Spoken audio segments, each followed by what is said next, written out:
Hello दोस्तों, नमस्कार। बहुत बहुत स्वागत है आपके अपने एजुकेशनल चैनल में जिसका नाम है न्यू स्टडी प्लानेट। तो कैसे हैं आप लोग? उम्मीद करते हैं आप भी अच्छे होंगे और आपकी तैयारियां भी अच्छे से चल रही होंगी। आज के वीडियो में हम सब पढ़ने वाले हैं रसायन विज्ञान यानी केमिस्ट्री। तो आइए शुरू करते हैं आज का वीडियो बिना वक्त गंवाए हुए।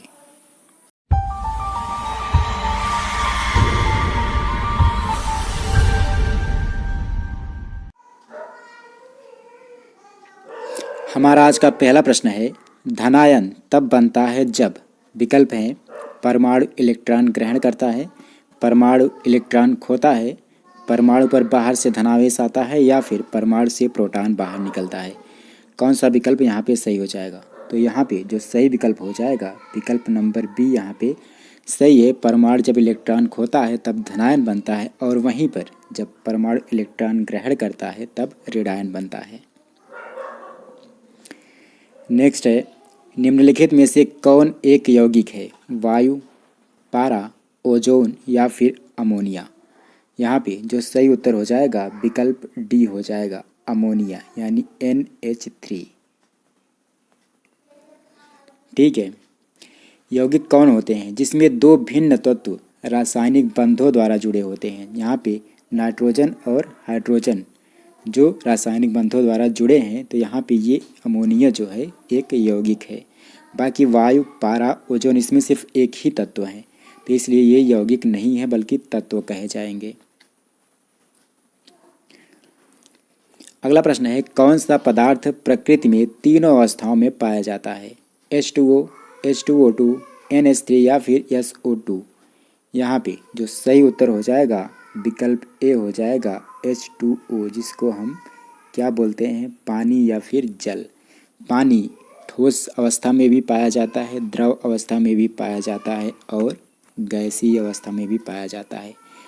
पदार्थों की एक चौथी अवस्था भी है, प्लाज्मा। ठीक है, ये भी पूछा जाता है कि पदार्थ की चौथी अवस्था कौन सी है, तो आप याद रखिए प्लाज्मा। फिलहाल इस प्रश्न का उत्तर जो है ए हो जाएगा, H2O तीनों अवस्थाओं में पाया जाता है। अगला प्रश्न है, इलेक्ट्रॉन की खोज किसने की? थॉमसन ने, गोल्डस्टीन ने, चैडविक ने या फिर एंडरसन ने। किसने की थी इलेक्ट्रॉन की खोज?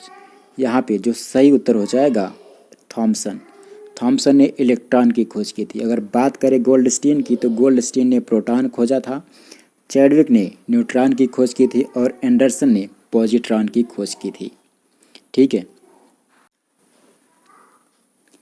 नेक्स्ट है, निम्नलिखित में से कौन सा पदार्थ नाभिकीय रिएक्टर में मंदक का काम करता है? विकल्प हैं ओजोन, भारी हाइड्रोजन, भारी जल या फिर हाइड्रोजन परऑक्साइड। क्या हो जाएगा? यहाँ पे जो सही उत्तर हो जाएगा भारी जल यानी D2O। D2O को भारी जल कहते हैं। ठीक है। चलिए नेक्स्ट है, रेडियो एक्टिवता की खोज किसने की थी? रेडियो एक्टिवता की खोज किसने की थी? मैडम क्यूरी ने, हेनरी बेकुरल ने, पियरे क्यूरी ने या फिर J.J. थॉमसन ने।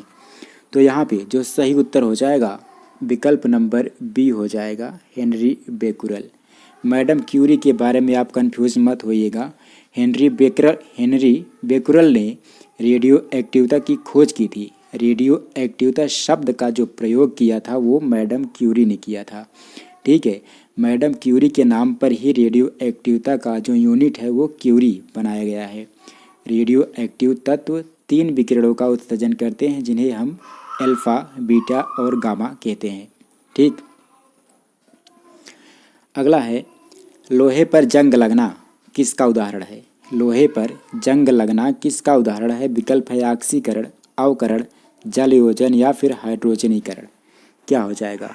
यहाँ पे जो सही विकल्प हो जाएगा, लोहे पर जंग लगना ऑक्सीकरण कहलाता है। ऑक्सीकरण में इलेक्ट्रॉन त्याग होता है और अवकरण में इलेक्ट्रॉन ग्रहण किया जाता है। ठीक है। अगला प्रश्न है, pH मान का निर्धारण किसने किया? pH मान का निर्धारण किसने किया? विकल्प है लेवोजियर, प्रिस्टले, कैवेंडिश या फिर सोरेनसन। तो सही विकल्प हो जाएगा विकल्प डी, सोरेनसन। दोस्तों, अगर pH मान की बात करें तो उदासीन घोल का pH मान 7 होता है, क्षारीय घोल का पीएच मान 7 से अधिक होता है और अम्लीय घोल का पीएच मान 7 से कम होता है। अगर पूछा जाए दूध का पीएच मान कितना होता है तो 6.6। दूध का जो पीएच मान होता है 6.6 होता है, ये याद रखिएगा। और सामान्य मानव का जो रक्त होता है, रक्त का पीएच मान कितना होता है? मानव रक्त का पीएच मान होता है 6.4 से 6.5 तक। ठीक है। कभी कभी ये भी पूछ लिया जाता है कि सामान्य जल या शुद्ध जल का पीएच मान कितना होता है। तो शुद्ध जल जो होता है वो उदासीन होता है, इसलिए उसका पीएच मान 7 होगा। ठीक है। चलिए नेक्स्ट लेते हैं। गैसों के विसरण का नियम किसने प्रतिपादित किया? गैसों के विसरण का नियम किसने प्रतिपादित किया? बॉयल, चार्ल्स, एवोगाड्रो या फिर ग्राहम? क्या हो जाएगा? सही विकल्प हो जाएगा ग्राहम। यहाँ पे विकल्प नंबर डी हो जाएगा। गैसों के विसरण का नियम क्या है? निश्चित ताप और दाब पर विभिन्न गैसों के विसरण के आपेक्षिक वेग उनके घनत्व के वर्गमूल के विपरीत अनुपात में होते हैं। ये ग्राहम का गैसों के विसरण का नियम है। ठीक है। नेक्स्ट है, उत्प्रेरक एक ऐसा पदार्थ है जो रासायनिक अभिक्रिया के वेग को क्या करता है? बढ़ाता है, घटाता है, परिवर्तित कर देता है या फिर उपरोक्त में से कोई नहीं। तो यहाँ पे जो सही विकल्प हो जाएगा परिवर्तित कर देता है। ए और बी इसलिए नहीं सही होंगे क्योंकि उत्प्रेरक जो है रासायनिक अपक्रिया के वेग को बढ़ाता भी है, घटाता भी है। यहाँ पे सी सही हो जाएगा। परिवर्तन किसी भी दिशा में हो सकता है, तो सी यहाँ पे सही है, परिवर्तित कर देता है। ठीक है। अब जैसे ऋणात्मक उत्प्रेरक हुआ तो ये क्या करेगा? अपक्रिया के वेग को कम कर देता है। और धनात्मक उत्प्रेरक जो होता है वो अपक्रिया के वेग को बढ़ाता है। ठीक है। और उत्प्रेरक की खोज किसने की थी पता है आपको? उत्प्रेरक की खोज की थी वर्जीलियस ने।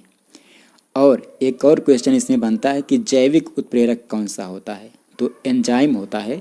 एंजाइम को जैविक उत्प्रेरक भी कहते हैं। ठीक। नेक्स्ट है, निम्नलिखित में से किससे न्यूनतम पर्यावरण प्रदूषण होता है? निम्नलिखित में से किससे न्यूनतम पर्यावरण प्रदूषण होता है? डीजल से, कोयला से, हाइड्रोजन से या फिर केरोसिन से? तो सही विकल्प हो जाएगा हाइड्रोजन। हाइड्रोजन से जो है न्यूनतम पर्यावरण प्रदूषण होता है। हाइड्रोजन को भविष्य का ईंधन भी कहते हैं। ये भी याद रखिए, क्वेश्चन बनता है कि भविष्य का ईंधन किसको कहते हैं? तो हाइड्रोजन आपके लिए विकल्प सही होगा। ठीक है। नेक्स्ट है, एलपीजी में मुख्य रूप से कौन सी गैस भरी होती है? एलपीजी में मुख्य रूप से कौन सी गैस भरी होती है? मेथेन, ब्यूटेन, कार्बन डाइऑक्साइड या फिर SO2? एलपीजी यानी जो हम घरों में इस्तेमाल करते हैं गैस, उसमें कौन सी गैस भरी होती है? तो यहाँ पे सही विकल्प हो जाएगा बी, ब्यूटेन। ब्यूटेन और प्रोपेन का जो उसमें अनुपात होता है एलपीजी में भरा होता है। यहाँ पे प्रोपेन नहीं है, ब्यूटेन है, तो ब्यूटेन यहाँ पे हमारा सही विकल्प हो जाएगा। ठीक है। अगला है, सबसे हल्की धातु कौन सी है? सबसे हल्की धातु कौन सी है? मैग्नीशियम, एल्यूमिनियम, ओस्मियम या फिर लिथियम? कौन सा हो जाएगा? सबसे हल्की पूछ रहा है, सबसे हल्की यहाँ पे हो जाएगा लिथियम, विकल्प डी। और अगर बात करें सबसे भारी की, तो सबसे भारी हो जाएगा ओस्मियम। अगला है, तत्वों के वर्गीकरण से संबंधित त्रिक नियम का प्रतिपादन किसने किया? तत्वों के वर्गीकरण से संबंधित त्रिक नियम का प्रतिपादन किसने किया? मेंडलीफ ने, न्यूलैंड्स ने, डोबर्नर ने या फिर लोथल मेयर ने? किसने किया था? तो सही विकल्प हो जाएगा डोबर्नर। ठीक है। और डोबर्नर की अगर बात करें तो तत्वों का सबसे पहला वर्गीकरण डोबर्नर ने ही किया था। और अगर न्यूलैंड्स की बात करें तो न्यूलैंड्स ने क्या किया था? तत्वों के वर्गीकरण का अष्टक नियम, एक अष्टक नियम है तत्वों के वर्गीकरण का, उसको प्रतिपादित किया था। और अगर मेंडलीफ की बात करें तो मेंडलीफ ने सबसे पहले आवर्त सारणी का निर्माण किया था। ठीक है। चलिए, किस तत्व को रसायन विज्ञान में आवारा तत्व की संज्ञा दी गई है? किस तत्व को रसायन विज्ञान में आवारा तत्व की संज्ञा दी गई है? विकल्प है कार्बन, ऑक्सीजन, हाइड्रोजन या फिर नाइट्रोजन? क्या हो जाएगा? यहाँ पे जो सही विकल्प हो जाएगा हमारा हाइड्रोजन, यानी विकल्प नंबर सी यहाँ पे सही हो जाएगा। हाइड्रोजन की खोज किसने की थी पता है? हाइड्रोजन की खोज की थी कैवेंडिश ने। पूरे ब्रह्मांड में सर्वाधिक पाया जाने वाला जो तत्व है वो हाइड्रोजन ही है। भविष्य का ईंधन किसको कहा जाएगा? हाइड्रोजन को कहा जाएगा। ठीक है, तो हाइड्रोजन इम्पोर्टेंट है, इसको आप याद रखिएगा। नेक्स्ट है, कृत्रिम गर्भाधान के लिए बैलों के वीर्य को किस में रखा जाता है? द्रव ऑक्सीजन में, द्रव नाइट्रोजन में, द्रव अमोनिया में या फिर द्रव हाइड्रोजन में? तो सही विकल्प हो जाएगा द्रव नाइट्रोजन में। विकल्प नंबर बी यहाँ पे हमारा करेक्ट आंसर हो जाएगा। नाइट्रोजन की खोज किसने की थी? रदरफोर्ड ने की थी। रदरफोर्ड ने नाइट्रोजन की खोज की थी। नाइट्रोजन हवा से भी हल्की होती है, ये भी जानकारी आप रखिएगा। हवा से भी हल्की गैस कौन सी है? तो नाइट्रोजन। अगला है, निम्नलिखित में से भूरा कोयला किसे कहते हैं? भूरा कोयला बिटुमिनस, एंथ्रासाइट, कोक या फिर लिग्नाइट? क्या हो जाएगा? यहाँ पे जो सही उत्तर हो जाएगा विकल्प डी हो जाएगा। भूरा कोयला लिग्नाइट को कहा जाता है। और अगर बात करें बिटुमिनस की, तो बिटुमिनस को मुलायम कोयला कहा जाता है और विश्व में सर्वाधिक खनन किया जाने वाला कोयला यही है, बिटुमिनस। ठीक है, और इसको सामान्य कोयला भी कहते हैं। सामान्य किस्म का कोयला अगर पूछा जाए तो बिटुमिनस है। और अगर बात करें एंथ्रासाइट की, तो एंथ्रासाइट जो होता है सबसे उच्च कोटि का कोयला माना जाता है। ठीक, नेक्स्ट है, पेट्रोल का मुख्य संगठक क्या है? पेंटेन, ऑक्टेन, मेथेन या फिर हेक्सेन? तो सही विकल्प है ऑक्टेन। विकल्प नंबर बी, पेट्रोल का मुख्य संगठक क्या है? ऑक्टेन। ठीक, अगला क्वेश्चन है, भोपाल गैस त्रासदी के लिए उत्तरदायी प्रमुख प्रदूषक कौन सा था? मिथाइल आइसोसाइनेट, ब्रोमीन, क्लोरोफ्लोरोकार्बन या फिर क्लोरीन? क्या हो जाएगा? भोपाल में एक गैस त्रासदी हुई थी, उसमें जो महत्वपूर्ण भूमिका निभाई थी वो प्रदूषक कौन सा था? तो वो था option number A, methyl isocyanate. अगला प्रश्न है, आंसू गैस का रासायनिक नाम क्या है? आंसू गैस का रासायनिक नाम क्या है? विकल्प हैं हमारे एस्टोफिनोन, बेंजोफिनोन, एल्फा ब्रोमो एस्टोफिनोन या फिर एल्फा फ्लोरो एस्टोफिनोन? यहाँ पे जो सही विकल्प हो जाएगा विकल्प नंबर डी हो जाएगा, एल्फा क्लोरो एसिटोफिनोन आंसू गैस का रासायनिक नाम है, जिसे टीयर्स गैस कहते हैं, जो भीड़ को तितर बितर करने के लिए पुलिस द्वारा इस्तेमाल की जाती है। ठीक, तो इस वीडियो में फ़िलहाल इतना ही। अगले वीडियो में एक नए टॉपिक के साथ आपसे मिलेंगे, तब तक के लिए नमस्कार। और हाँ, अगर आप हमारे वीडियो पर नए हैं तो चैनल को सब्सक्राइब जरूर कर लें।